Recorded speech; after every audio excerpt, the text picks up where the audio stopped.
forces confirmed that over 100 terrorists were neutralized in the strikes. Among those killed were key operatives involved in the IC-814 hijacking and the Pulwama terror attack. Indian forces further stated that several Pakistani fighter jets were shot down during the engagement. Not just that, multiple air bases, radar stations in Pakistan were also destroyed. They also asserted that the ceasefire deal, which was announced after India's strikes on Pakistan's air bases, was initiated at the request of Pakistan. Pakistan Army has reported to have lost approximately 35 to 40 personnel in artillery and small arms firing on the line of control between May 7 and May 10, while India lost 5 braves in this operation. The Indian military also emphasized that the operation was launched to punish perpetrators and planners of terror and that the aim was to only target terrorist infrastructure. The Indian armed forces have also made it clear that any threat to the nation's sovereignty will be met with decisive force. We have thus far, ladies and gentlemen, exercised, and my colleague Pramod highlighted this, immense restraint, and our actions have been focused, measured, and non-escalatory. However, any threat to the sovereignty, territorial integrity, and safety of our citizens will be met with decisive force. I would not like to comment on that because we are still in a combat situation. And if I comment on anything, it will only be advantage adversary. So we don't want to give him any advantage at this stage. All I can say is that we have achieved our objectives that we selected and all our pilots are back home. Our fight was neither with the Pakistani military nor with anybody else who's there on the other side. Our fight was with the terrorists. We neutralized the terrorists that we selected to be neutralized, and thereafter we only maintained the air defense posture. However, we were relentlessly pounded by waves after waves, night after night, by his UCAVs, by his drones, and by his other unmanned aerial systems. And that left us with no choice but to retaliate, and yet our retaliation was calibrated, it was graduated, and it was proportionate. In the aftermath of the cowardly attacks on innocent tourists at Pahalgam in Jammu and Kashmir by Pakistani-sponsored terrorists on 22nd April, the Indian Navy's Carrier Battle Group, surface forces, submarines, and aviation assets were immediately deployed at sea with full combat readiness in concert with the joint operation plan of the Indian Defence Forces. You may be aware that we tested and refined tactics and procedures at sea during multiple weapon firings in the Arabian Sea within 96 hours of the terrorist attack. The aim was to revalidate our crew, armament, equipment, and platform readiness to deliver various ordnance on selected targets precisely.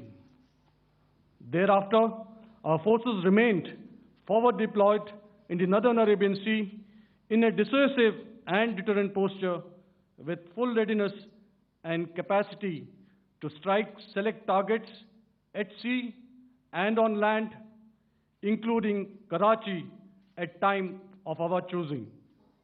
The forward deployment of the Indian Navy compelled Pakistani naval and air units to be in a defensive posture, mostly inside harbors or very close to the coast, which we monitored continuously.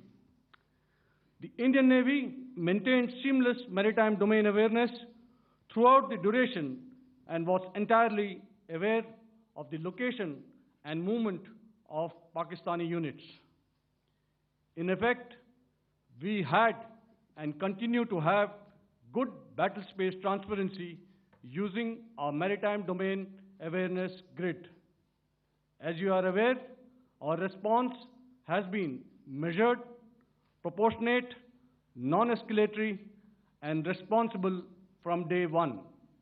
Accordingly, the calibrated approach considered all options, including the ability of the Indian Navy for offensive action from and at sea.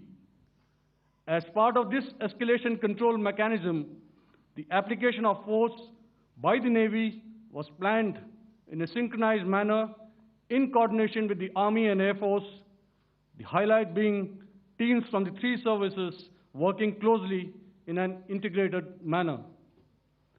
Along with the kinetic actions by the Indian Army and Indian Air Force, the overwhelming operational edge of Indian Navy at sea contributed towards Pakistan's urgent request for a ceasefire yesterday. As we speak, Indian Navy remains deployed at sea in a credible deterrent posture to respond decisively to any inimical action by Pakistan or Pakistan-based terrorists. Let me go across to my colleague Shivani, who's joining me right now. Shivani, speaking of the success of Operation Sindoor, how has it been different from some of the other anti-terror operations that India has carried out in the past? Harshad, this has been a historic operation. Remember, we are actually going levels up since 2016's Uri attack, and then we saw Pulwama, how we conducted the Balakot strike, and then now in Pahalgam when the attack happened, we have given a good lesson to Pakistan by striking the 9 terror strikes that have been carefully chosen by the Indian Armed Forces, and this was a synergized operation by the Indian Army, the Navy and the Indian Air Force, and more than 100 terrorists have been killed. Not only this operation, but the retaliation that came in from Pakistan was dealt very strongly by the Indian Armed Forces. We've damaged their air bases. More than 20 sites inside Pakistan have been destroyed, damaged. There have been implications on their air defense systems, and a very strong retribution has went ahead. And Indian Army has given out a very strong warning to Pakistan, a stern warning, not only the Indian Armed Forces, but the political leadership out here. They have warned Pakistan that we are capable of much more, but our actions have been limited and focused and measured, because we do not want to harm the civilians. We do not want to escalate the situation. It was Pakistan who was doing so. But now Pakistan has to understand that if it's trying to play with the patience of India's armed forces and tries to touch the boundaries, it will be given a very hard lesson. So Operation Sindoor has been unprecedented, historic, the face of new India, how we've transformed in past few years the air defense systems, the robust military equipment, and the interoperability of our 3 armed forces. So all of this was shown, the power of our ballistic missiles. Remember the missiles like BrahMos that were used there, multiple fighters that were used there, and the skill of our pilots and the armed forces, not only in the skies, Harshit, on ground at the line of control. The figures were brought out in yesterday's press conference where armed forces said that only on the line of control action there are 35 to 40 losses that have been inflicted onto Pakistan.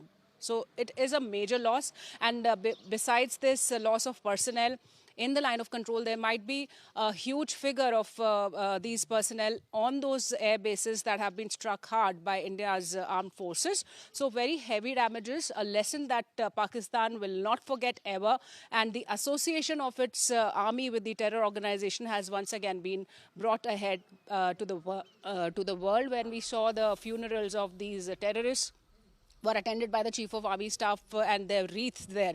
So all in all, this has been an outstanding performance of India's resilience, the armed forces' skill, the power, the capability of New India, which is a combination of political, diplomatic and psychological, apart from the military operations that we saw. Thank you so much, Shivani, for sharing all those details with us.